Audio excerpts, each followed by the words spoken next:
Hello, boys and girls. I want to welcome you all to the Durham Museum. My name is Mr. Sullivan. I'm the Education Specialist and Blended Learning Manager here at the museum. And today we're going to be doing a book exploration. And I'm here in our story safari. And today we're going to be talking about friends and friendship and what that means to us. Now, how many of you out there have a best friend? Those best friends are typically those individuals that outside of our family we might tell our secrets to. We might have maybe even a secret handshake. And we've got a lot of things in common. We're kind of a person that we can go to when we're maybe in trouble or we need to discuss things. Well, today we have a story that's going to focus in on a remarkable friendship between two animals that's very unlikely. So our featured story today is Owen and Mzee, the true story of a remarkable friendship. And this particular story is by Isabella Hatkoff, Craig Hatkoff, and Dr. Paula Kahumbu, and it's got great photographs in it by Peter Grest. So let's take a look at this remarkable story of Owen and Mzee.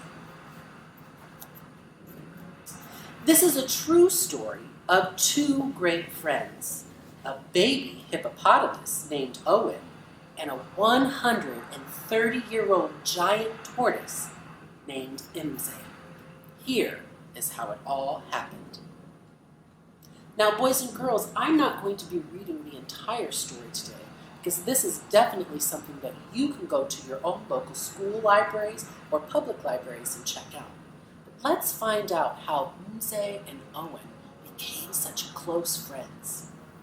On the morning of December 26, 2004, the sea suddenly rushed high onto the beaches, and surging waves pounded the shore.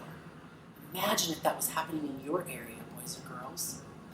It says soon hundreds of villagers and visitors were working together to save the young hippo, who had become separated from his family. They knew that he could become sick if he stayed in the salty seawater for long. So they had to use ropes and boats and fishing rods and nets in order to try to get him to safety.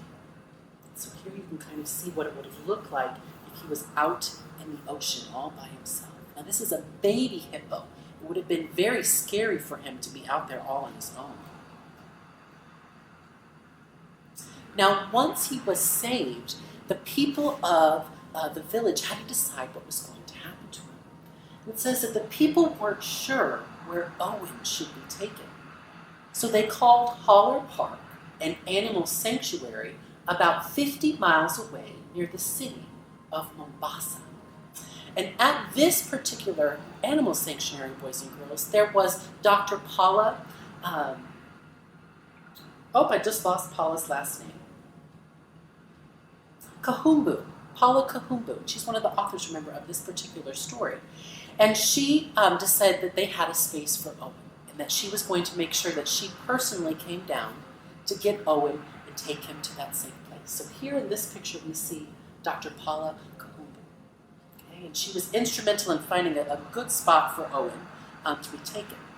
Now at Haller Park, boys and girls, they had a bunch of different areas where the animals could stay. And one particular space had just the right habitat for Owen. And it needed to be a place where there was some dry land, there was a place where there was water, where Owen could go underwater. But boys and girls, there was another individual, or another animal rather, that was already making a habitat or a home in this particular space. And that was Mzee. Mzee is a 130-year-old tortoise.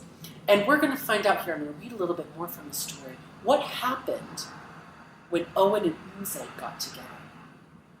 It says, finally, Dr. Paula and Stephen arrived with Owen, who was now weak and exhausted.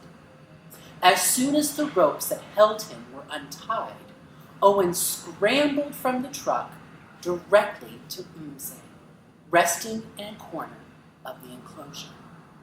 Now, boys and girls, the interesting thing about this remarkable story of friendship between Owen, the baby hippopotamus, and Mzee, the 130-year-old giant tortoise, is the fact that scientists still don't know why these two became such close friends.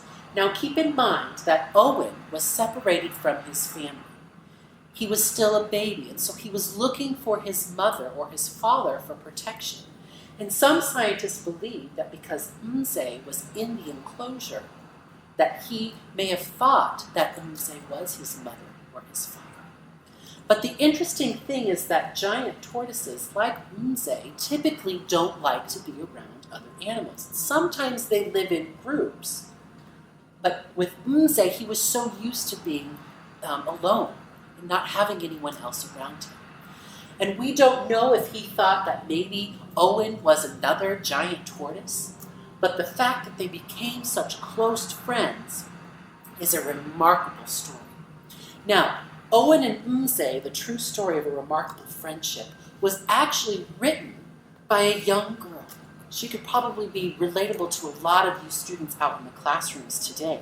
And so with the help of her father, Craig, and Dr. Paula, they were able to put this entire story together to share with you. Now, like I mentioned I didn't share this entire story with us today because I challenge you really and urge you to go to your school libraries or to go to your public libraries and find this story because it is a remarkable story of friendship. Now, an interesting thing to think about here is how you could maybe write your own stories of friendship. So below, you'll be able to make some comments or add some interesting stories maybe of your own friendships for us to be able to share with our followers, either on YouTube or on Facebook. And so I urge you to do that with your families as well, or maybe your classmates and your teacher, to think about those stories of friendship and the types of things maybe that you do with your friends. Because it's very, very important to have friends with us, because we don't want to be alone in this world, just like Owen made friends with Mzee, and they weren't ever alone. So I want to thank all of you for joining us today at the Durham Museum, and I hope that you'll join us again when we discover another book, and it may be about friendship or it may be about something completely different. Our adventures will continue. So join me next time here at the Durham Museum for our story time. Thanks again for joining us.